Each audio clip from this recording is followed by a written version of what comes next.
Hi friends, ఈరోజు మనం అరుణాచలం విశిష్టత గురించి తెలుసుకుందాము. ఈ మధ్యనే నేను అరుణాచలం వెళ్ళి వచ్చాను.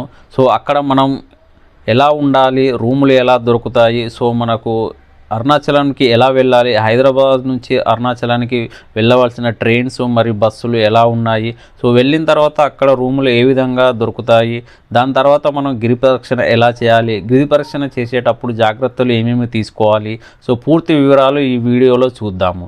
ఈ వీడియోను పూర్తిగా చివరి వరకు చూడండి. మీకు నచ్చినట్లయితే లైక్ చేయండి, షేర్ చేయండి, సబ్స్క్రైబ్ చేయండి. అరుణాచలం లేదా అన్నామలై తమిళనాడు రాష్ట్రంలో ఉంది. అరుణాచలం పంచభూత లింగ క్షేత్రాలలో ఒకటి. దక్షిణ భారతంలో వెలిసిన పంచలింగ క్షేత్రములలో అగ్నిభూతంకి ఇది ప్రతీక. అరుణాచలం అనగా అరుణ ఎర్రని, అచలం అంటే కొండ, ఎర్రని కొండ అని తాత్పర్యం. అరుణ అంటే పాపములను హరించునది అని అర్థం.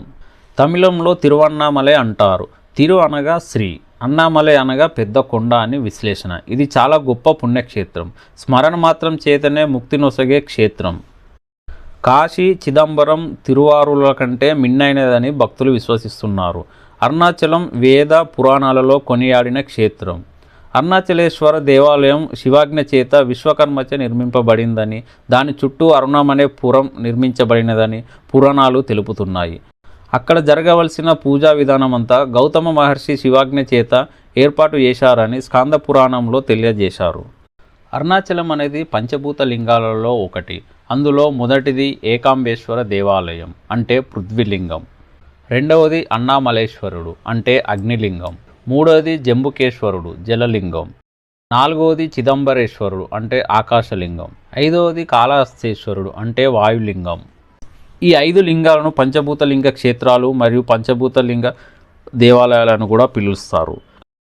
ఈ అరుణాచలం పరమేశ్వరుని జ్యోతిర్లింగ స్వరూపం కావటం వలన దీనిని చుట్టూ ప్రదక్షిణం చేయటం సాక్షాత్తు శివునికి ప్రదక్షిణం అని భక్తుల విశ్వాసం. పాదచారులై శివస్మరణ గావిస్తూ ప్రదక్షిణ చేసేవారికి మహాపుణ్యం సిద్ధిస్తుందని మహాత్ముల వచనం.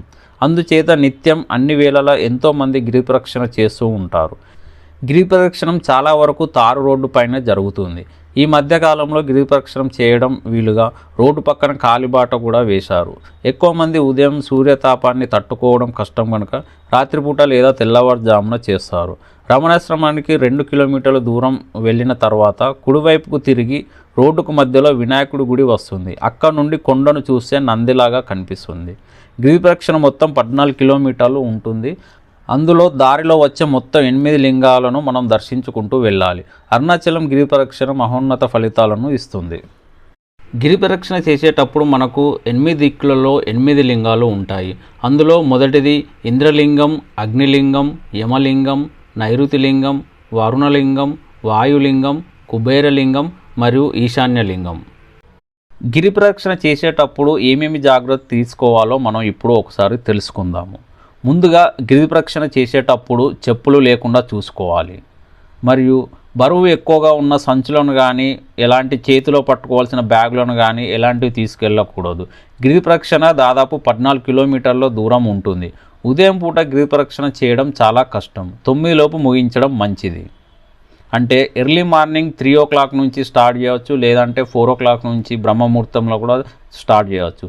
గిరి ప్రదక్షిణ పౌర్ణమి రోజు ఎక్కువ మంది చేస్తారు. అరుణాచలంలో గిరి ప్రదక్షిణ మొదలుపెట్టడానికి ముందు తప్పనిసరిగా రాజగోపురం ముందు ఒక దీపం పెట్టి మనసులో స్వామి నాకు ఏది ఇస్తే నేను ఆనందంగా ఉంటానో అదే నాకు ప్రసాదించు అని కోరుకొని బయలుదేరండి. గిరి ప్రదక్షిణ మొత్తం శివనామ స్మరణ చేస్తూ వెళ్ళండి. గిరి ప్రదక్షిణలో మీతో పాటు కొంచెం చిల్లర వెంట పెట్టుకొని వెళ్ళండి. ఎందుకంటే ఎంతోమంది సాధువులు ఆ గిరి ప్రదక్షిణలో ఉంటారు కాబట్టి వారికి తోచిన సహాయం చేయండి. గిరి ప్రదక్షిణ మొత్తం తారు రోడ్డు కాబట్టి వీలైతే ఉదయం 10 లోపు పూర్తి చేయండి. సాయంత్రం 4 తర్వాత మొదలు పెట్టండి. గిరి ప్రదక్షిణలో రమణ మహర్షి ఆశ్రమం తప్పకుండా సందర్శించండి. ఆ ఆశ్రమంలో ధ్యాన మందిరంలో ధ్యానం చేస్తే విశేషమైన మానసిక ఆనందం కలుగుతుంది అని చాలామంది అనుభవంతో చెప్తున్నారు. సో మీకు టైం ఉంటే కంపల్సరీ రమణ మహర్షి ఆశ్రమంలో ధ్యానం చేయడానికి ప్రయత్నం చేయండి. గిరి ప్రదక్షిణ చేసేటప్పుడు సాధ్యమైనన్ని సార్లు గిరికి నమస్కరిస్తూ ఓం అరుణాచల శివ, ఓం అరుణాచల శివ అని స్మరణ చేస్తూ వెళ్ళండి. గిరి ప్రదక్షిణ కేవలం మనకు ఎడమ వైపున మాత్రమే చేయాలి. ఎందుకంటే కుడివైపు దేవతలు, సిద్ధులు అదృశ్య రూపంలో గిరికి ప్రదక్షిణ చేస్తుంటారు కాబట్టి మనం వారికి ఎదురుగా వెళ్ళకూడదు. గిరి ప్రదక్షిణ చేసేటప్పుడు ఎంత త్వరగా గిరి ప్రదక్షిణ చేశాము అనేది కాకుండా నిండు గర్భిణి వలె నిదానంగా అరుణాచల నామస్మరణ చేస్తూ వెళ్ళండి. ఎంత నెమ్మదిగా గిరి ప్రదక్షిణ చేస్తే అంత మంచి ఫలితం మనకు వస్తుంది. అరుణగిరి ప్రదక్షిణ మొదలుపెట్టాక ఎలాంటి కోరికలు కోరరాదు. ప్రదక్షిణ నిష్కామంగా కొనసాగించాలి. గిరి ప్రదక్షిణ 14 కిలోమీటర్ల దూరం ఉంటుంది కాబట్టి మనకు 3 నుంచి 4 గంటల సమయం పడుతుంది. పౌర్ణమి రోజు ఎక్కువ మంది గిరి ప్రదక్షిణ చేయాలని చాలామంది వస్తుంటారు. సో ఆ రోజు మనకు దేవుని దర్శనం కావడానికి దాదాపు 4 నుంచి 5 గంటల సమయం పడుతుంది. రమణాశ్రమం అరుణాచలేశ్వరాలయానికి 2 కిలోమీటర్ల దూరంలో ఉంటుంది. అరుణాచలం వెళ్ళిన వాళ్ళు రమణాశ్రమాన్ని సందర్శిస్తుంటారు. అక్కడ స్థానికుల కంటే విదేశీయులే ఎక్కువ కనిపిస్తారు. సాయంత్రం సమయంలో రమణాశ్రమంలో చేసే ప్రార్థన చాలా బాగుంటుందని చాలామంది చెప్తుంటున్నారు. రమణాశ్రమంలో రమణుల సమాధిని మనం చూడవచ్చు. అక్కడ గ్రంథాలయంలో రమణుల గురించిన పుస్తకాలు లభిస్తాయి. ఆ ఆశ్రమంలో ఉండాలంటే ముందుగానే వసతి కోసం మనం నమోదు చేసుకోవాల్సి ఉంటుంది. రమణాశ్రమం కంటే ముందే మనకు శేషాద్రి స్వామి ఆశ్రమం కనిపిస్తుంది. శేషాద్రి స్వామి సమాధి కూడా అక్కడే ఉంది. అక్కడ ఉండడానికి వసతి గదులు ఉన్నాయి. వీటిని ముందుగానే నమోదు చేసుకోవాల్సి ఉంటుంది. అరుణాచలం వెళ్ళిన వాళ్ళు రూమ్స్ గురించి బాధపడాల్సిన అవసరం లేదు. మనకు రాజగోపురానికి దగ్గరనే అప్ప స్వామిగల్ మడం అనే కాటేజీ ఉంటుంది. అందులో రూమ్స్ అవైలబుల్గా ఉంటాయి.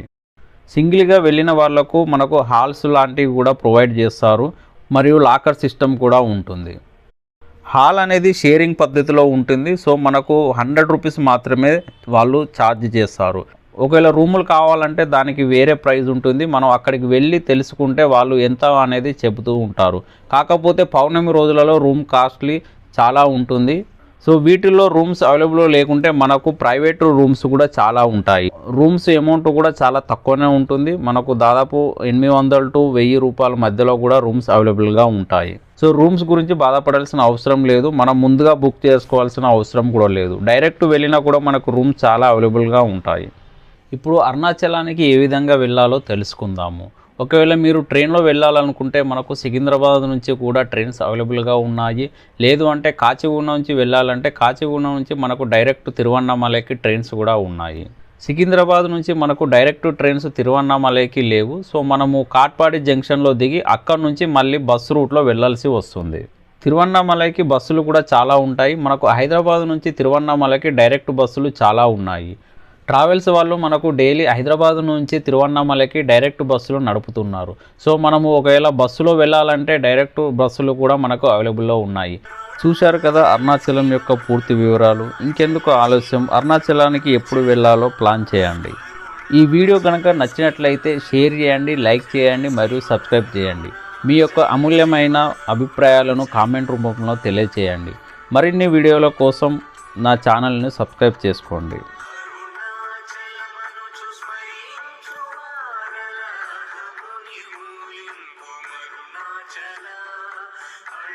సుందరముల వలిచేరి నేను నీ ఉంద్రమ భిన్నమై అరుణాచల.